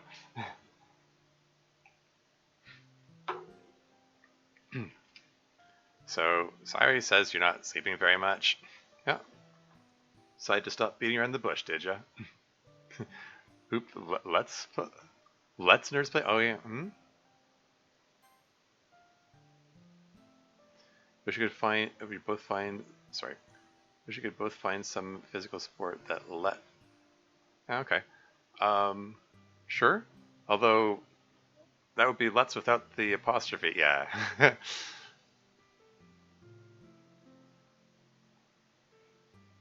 Anyway, moving on. So Sayori says you're not sleeping very much. Yeah, I could definitely get more sleep, and that's over not making the baseball team, or that's over whatever obvious secret thing that's wrong that you're not telling me. What exactly did Sayori tell you anyway? I mean, nothing besides you were bummed about the baseball team and not sleeping well. There's clearly something else wrong. You're not the type of guy to lose sleep over not making a sports team. You've been through rougher shit than that. Oh. Yeah, true. So what's wrong? What gives? It's not really something I want to talk about right now. Oh. Well, okay. So, what else is shaking? What? No prying? No trying to annoy me into telling me what's wrong? MC, I am hurt that you would ever think I, Natsuki, one of your bestest buds in the whole world, would ever do such a thing to you. But seriously? Nah. I get it. Sometimes you're not ready to talk about shit. That's okay. Suggestion, though? What is it? You probably will feel better if you don't skip. Helps to get out and do stuff, you know? Plus, if you don't go, you'll fall behind. And that's a sucky feeling that will make things worse. Plus, if you manage to handle the day despite feeling like shit, that'll feel good. Come on, man, let's get going. Dude, are you okay? You're shaking. Natsuki pats MC in the back a few times? Something's really messing you up, huh? Oh, look, dude, I'm not going to ask what the cause is, but is there anything I can do to help? Hmm? Sorry, is there something, some part of what she said giving him an anxiety attack or something? Or is he noticing that this is the kind of advice that he gives Sayori? That you have to get out and do stuff anyway, um, even if you don't feel like it, because getting over that inertia will help you feel better. Anyway, he's in a bad place. Oh, just a suggestion that they go out and do stuff. Well, anything else you can do to help? No, no. I'm sorry. I didn't mean to freak out like that. I'm fine now. I don't need any help, but thanks. I think I can get out and do classes and stuff now. Alright. Well, let me walk you over to Sayori's at least. No, you don't need to do that. I'm fine. Stop doing the effing tough guy male thing. You're allowed to get help, dude. Even help from a girl. What, like you don't act tough all the time? Shut the F up. I'll be outside, okay? Come on out when you're dressed. Thanks, Natsuki. Hey, it cost me nothing, dude. And, like, yeah, I do act tough a lot, but I've learned that sometimes when you do that with friends, it can get in the way. So, I'm glad you're cool with not doing it sometimes. I'll see you outside. The door's to the left, apparently. Yuri is sipping tea. On the roof, apparently. This is the college roof now? They're maintaining the tradition of having a rooftop hangout. She puts the book she's been reading into her bag and goes to the railing. And she looks out over the campus. So many people, each a world unto themselves. Oh, is that Natsuki? No, it's that other girl with pink hair. She's too tall to be Natsuki, and her hair is too long. Come to think of it, I have not seen or heard much from Natsuki today. Just her usual loving greetings of the morning. She must be quite busy. Perhaps if I keep watching, I will spot her somewhere.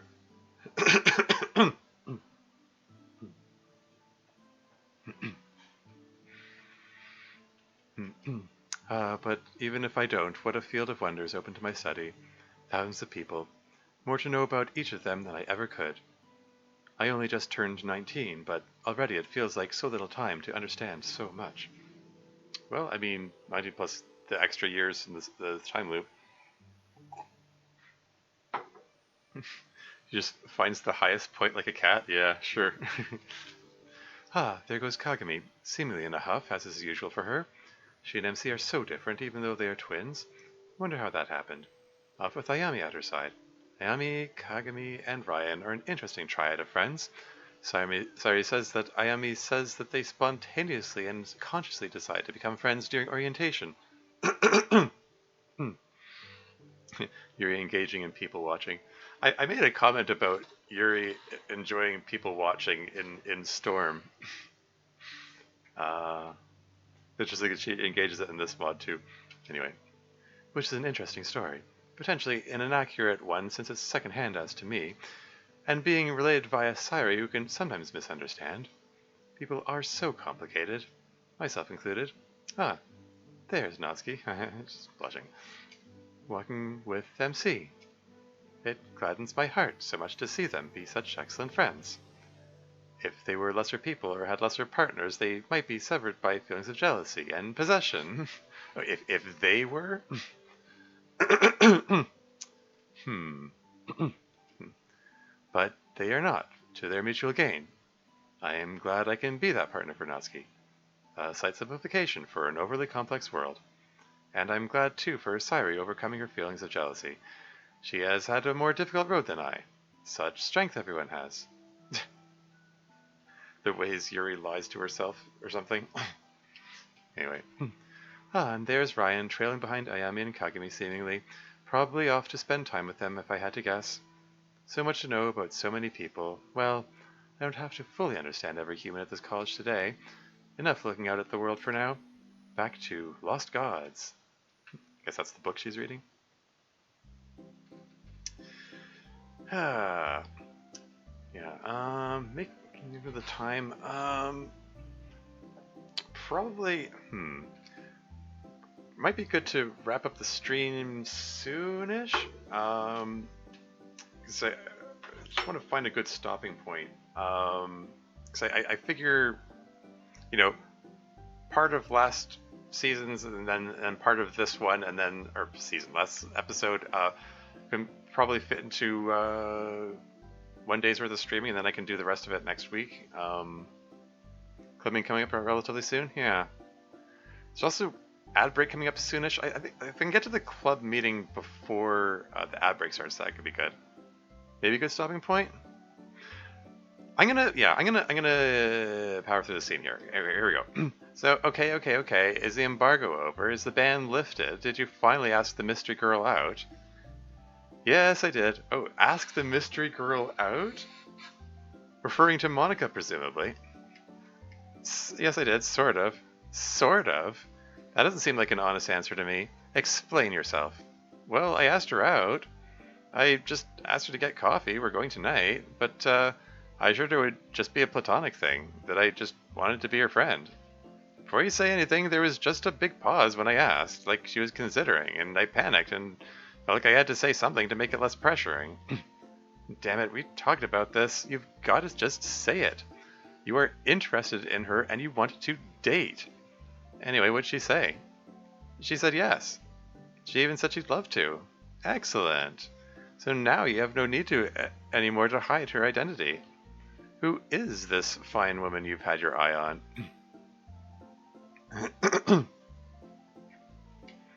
Monica, another freshman. You guys know her? Oh, crazy you mention her. Yeah, I was chatting with her the other day. Green-eyed girl, right?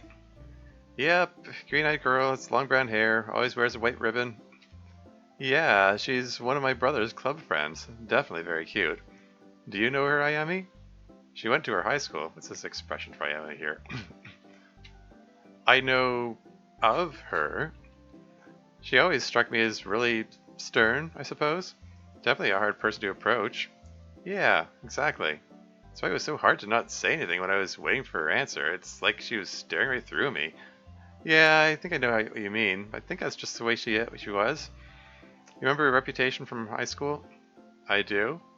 Can one of you guys tell me her reputation? Tell me.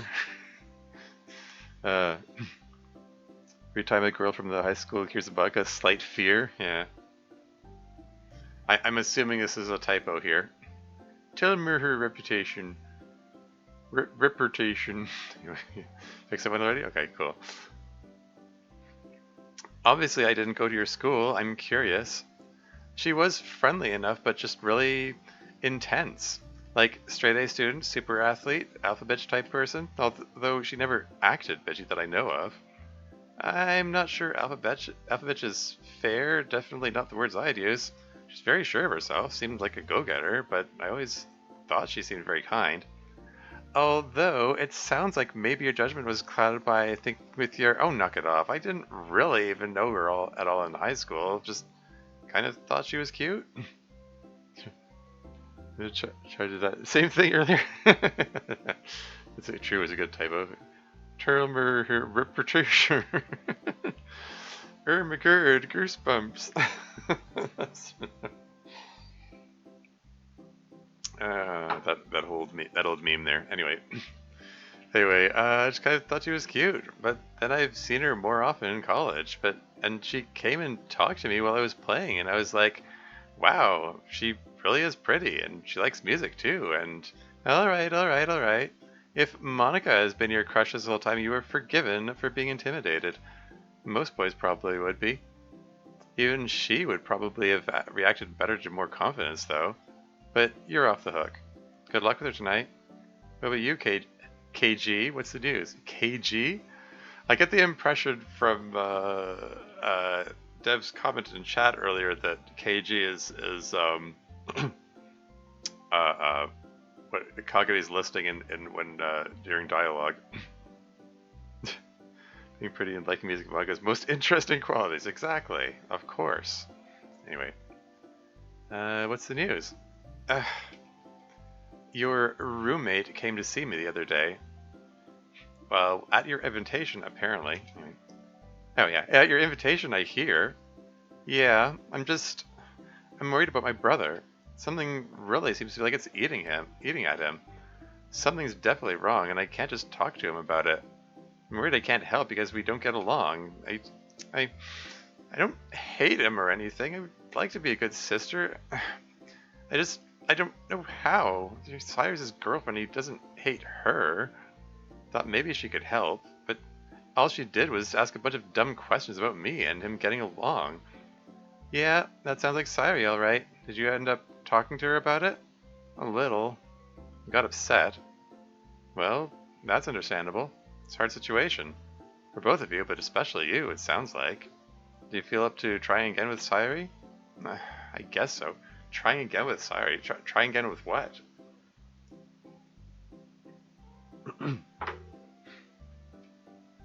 Anyway. Well, maybe give it another try later then. Just remember to be understanding. If her boyfriend is suffering, she's probably suffering too. So give her some grace. And give yourself plenty of grace too. You have a tendency to be terribly hard on yourself, at least behind closed doors. Having a sibling struggling would suck for anyone, let alone it happening right during freshman year of college. It'd probably really help your brother if everyone got along. Especially if you and his girlfriend didn't always get along before. You guys are probably right. I don't really want to go talk to Sayori again, but I probably should. Anyway, enough emotional maintenance talk. I want an emotional maintenance milkshake. What now? Okay. Whoa! This is awesome! Didn't you say you were renting this for kind of cheap? I did say that. Wait, this can't be Sayori's first time seeing Monica's place, or is it just her first time seeing the backyard? Or something. This doesn't look cheap. Well, you know, I may have done some improvements, you see. Oh, what did it used to look like? Look at how set? Yeah, this definitely looks cheaper. Neat that you got to make improvements this way. No, I think so. Sometimes I feel a little weird about it, but then I look at what I've done, and speaking of which, has set the latest set. Much better. I especially like this garden. You know, when I was making it, I thought to myself, Sayori would like this. I'm glad to hear you do. Put a lot of work into it. I guess it's kind of symbolic for me. It's a reminder that I can do things, beautiful things, with my situation. It doesn't all have to be a curse. Anyway, come on in. This is neat. Wait, this is also part of her house? Okay. Didn't expect that you'd go so traditional with the living room. I thought it fit the garden out front a little better. I actually have another kind of living room which is more Western, the original living room. It's in the back by the garage. Oh, that reminds me. Thanks for the ride, by the way. Of course. Like there are a lot of other ways to have you come visit. Still, it was nice of you. How did you manage to get a car anyway? It's supposed to be not allowed for freshmen, I thought.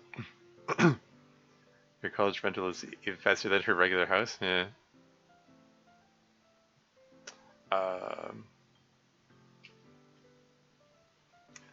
sorry, is this not the house that Monica's staying in? Like she has two places that she stays, or what? Anyway, moving on. So see, unprofessionally thought they're not allowed unless a student has a demonstrated critical need. Oh, you loopholed it. Yes, my parents are on their very long business out of town, after all, and someone has to mind their home, which is really only conveniently accessible by car. After all, the house needs to be maintained. Someone needs to get the mail, let alone any worries about thieves and such. My parents were pretty easy to convince, and after that, easy enough to get them to ask the school to give me a pass. That slightly distant look when she said to her parents were easy to convince. I get the definite feeling that her interaction with her parents was disappointing, but we really don't know much about that. Oh well. The season 1 to 3 house is her parents' house, the season 4 house is when she's running close to college. Right. Yeah. Anyway. I wish I was as good at plots like that as you are, Monica. You think I shouldn't have done it? Oh, no, I didn't say that. Yeah, she said the exact opposite of that. Who would give me a ride to stuff otherwise? I think we're all glad you can do that kind of thing. Good. I worry sometimes that I do it too often. So what's in your mind, Sayori? AMC problem? You still having a rough time, huh? Yeah. I'm not a therapist, but it sure sounds like he has PTSD. Have you told him he should get therapy? No, not yet. You know how guys are about this kind of thing? I mean, yeah, I mean, there could be a gender rule thing, but, this is MC we're talking about. He's, coming into his own identity and stuff, and, has some measure of openness about talking about his feelings and stuff. So, like, he's in the literature club and writes poems on a regular basis. I, I don't, I don't think this, how guys are about this kind of thing would be that big a barrier, but whatever. Anyway, moving on. MC is a really sweet guy, but I don't think he's very different. In fact, right now he'd probably be more prone to do the stubborn guy thing. But he's having nightmares and panic attacks. That's pretty objective evidence. Well, you say that, but Sayori didn't even want to get therapy after she lobotomized her friends, so... Anyway, I don't think he needs to be convinced that something's wrong. I just think he'd say he can tough it through it or something. I mean, maybe he'd say that. Or maybe he'd accept your advice. Yes, thank you, Monica. Doesn't hurt to try. You get kids to talk to him, but he seems pretty tender. Yeah. You won't know unless you try. Yeah. I just worry that if I don't get it right the first time, he'll dig his heels in. And then he'll be unmovable. What? Because that's what Sayori did, perhaps? Anyway, guys. Yeah.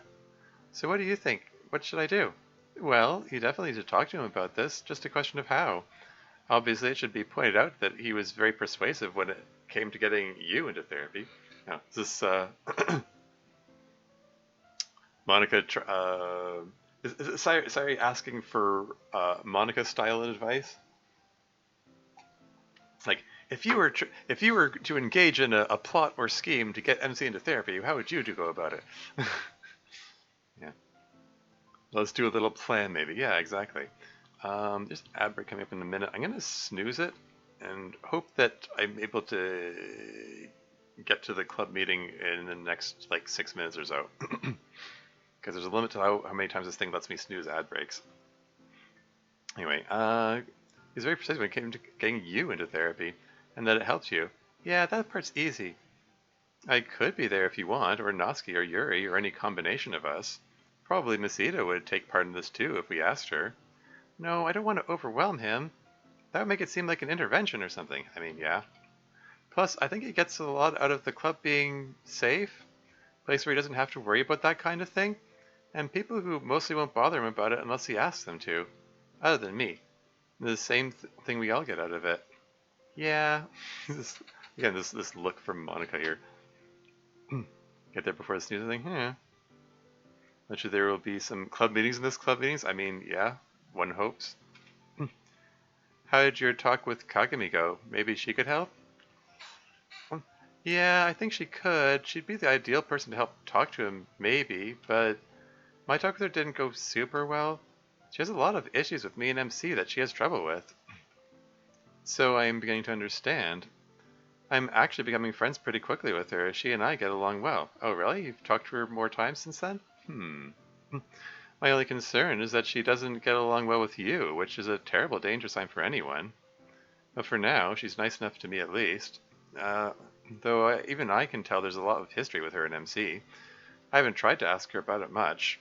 I really think she could help, though. Especially if, like, both me and her were there talking to him. She was managing to get along with me for his sake. That might get his attention really strongly. It might. Maybe I'll talk to her again. Thanks. You're the best. You exaggerate. Do you want some tea? Monica blushing. Sure. I'll be right back then. Okay. Monica walks to the kitchen. ... So, by the way, Monica, I hear you have a date tonight. Oh? How would she have heard that? How could she have heard that? I mean, Ryan told Kagami and Ayami, I suppose. Could Sayori have heard from them? Was there an opportunity for them to meet and talk about it since then? I guess news travels fast. So Kagami gets Monica's support, Ivy gets Sayori. Who does Ryan get? Okay, weird one. There's a sound of various objects falling to the ground. It's not a date. Hang on. Hee. There, the water's heating. It is not a date. It's just a new friendship. I mean, doesn't a date count as a new friendship? Probably, but it's just a friendship thing, Sayori. We both said so. Oh, well, if you both insist on it, now I definitely believe you.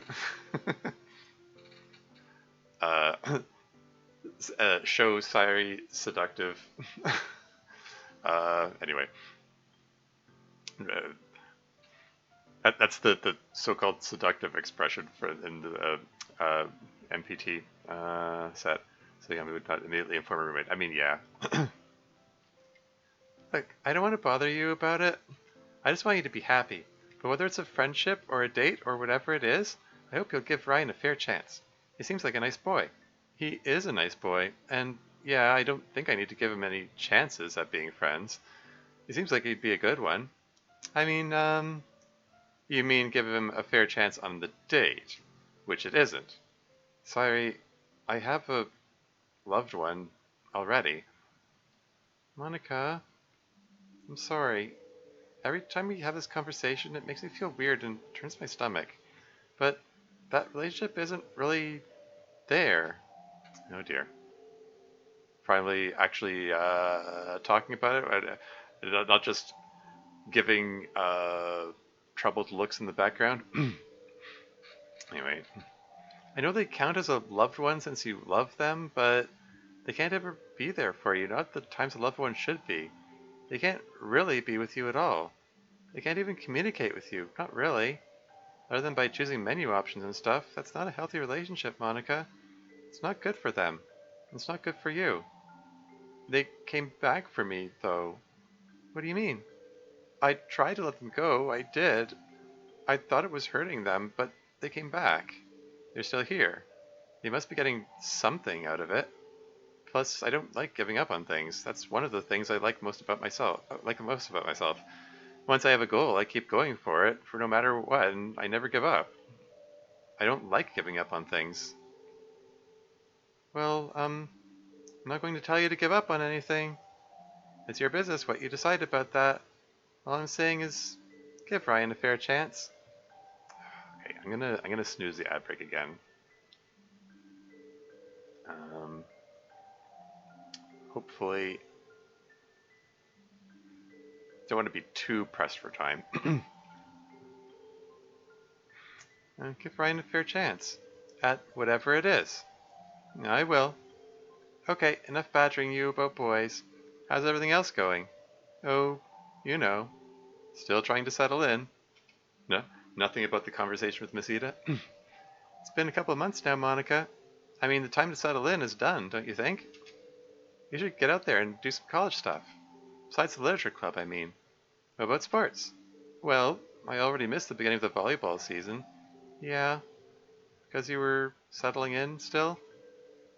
Why did you do that? You love volleyball. You know, I'm not really even sure myself. Everything just felt so overwhelming at first here. Well, maybe Monica's feeling depressed and she could use some therapy. How about that? Trying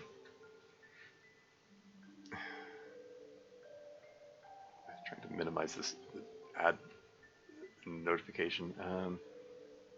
So close. I was patiently watching all this time to make sure Riley finds her own happiness. I mean, yeah.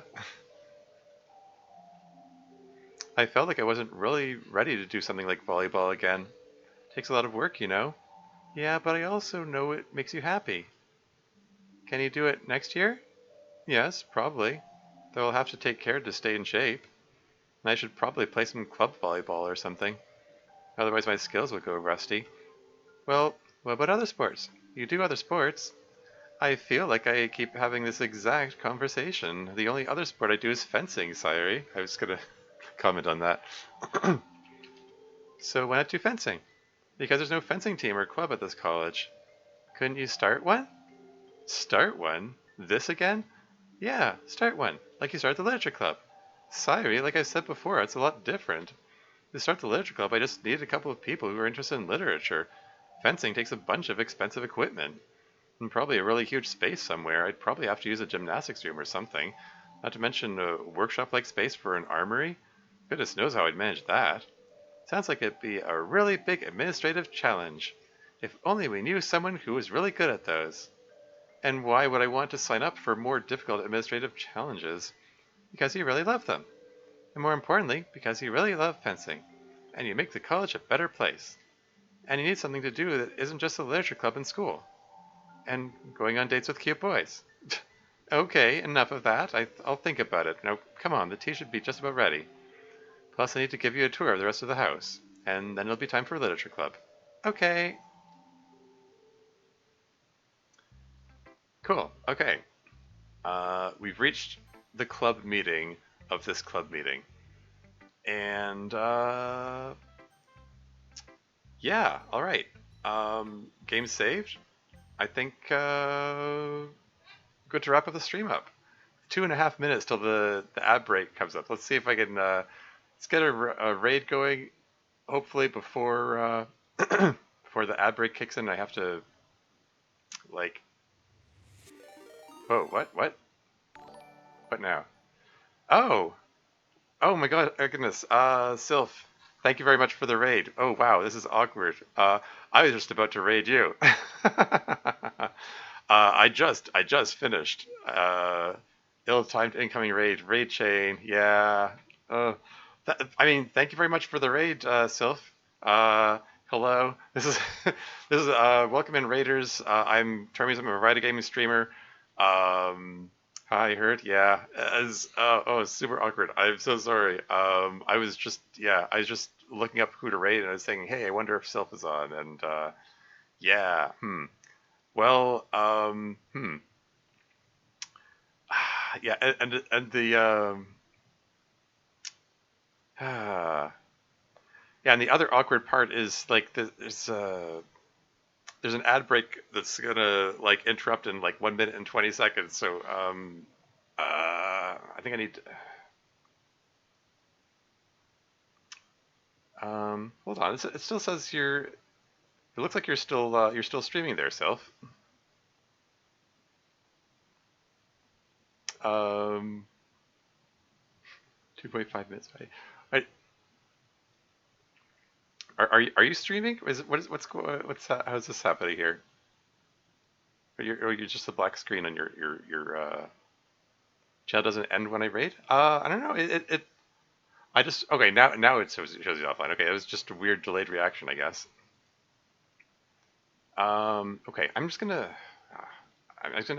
hit the snooze button on the ad break a third time, third and final time. That's I can't snooze it anymore after that. Um, yeah, I was just playing DDLC mod. With my broken wrist and all. It limits what kind of games I can play. I was doing a Jupiter Hell Classic stream earlier because it's a turn-based game that can be played with one hand. But yeah, like DDLC mods, some of the few things that I'm able to play. Um, but yeah, turn it off when you're mine. Yeah, yeah, yeah. Anyway, um, yeah. Oh, well, yeah. It's a little awkward. Just immediately raiding again right after uh, uh, uh, raid came in. Um, hell. I don't know.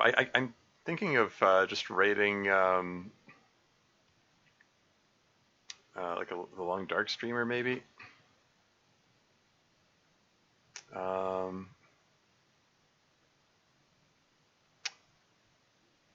sorry, bear with me. I'm open to suggestions, incidentally. Let me just mute desktop audio for a second. Let me just check something here.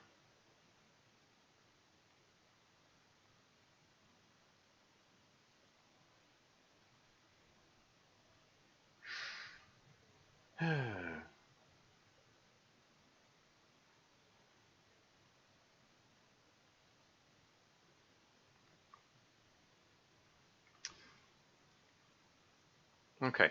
I think I'm gonna give a raid to Games and Cookies. We're playing the Long Dark. Um, someone I know from the Long Dark community, and yeah, we're just gonna give him a raid. Yeah, Long Dark, a game which I hope to get back to at some point once this thing heals. Allegedly, it's like at least 4 weeks until I can get this cast off. Hopefully, I'll be able to get to back to like proper gaming at that time. Yeah, for now, it's just going to be turn-based games uh, uh, uh, um, and visual novels, I suppose. Um, Shoot, I should have given Sylph a shout out before I hit the raid button. I guess it's a little late now. I don't know. Everyone go follow Sylph, I guess. um, yeah. I don't know what to say to wrap up the stream.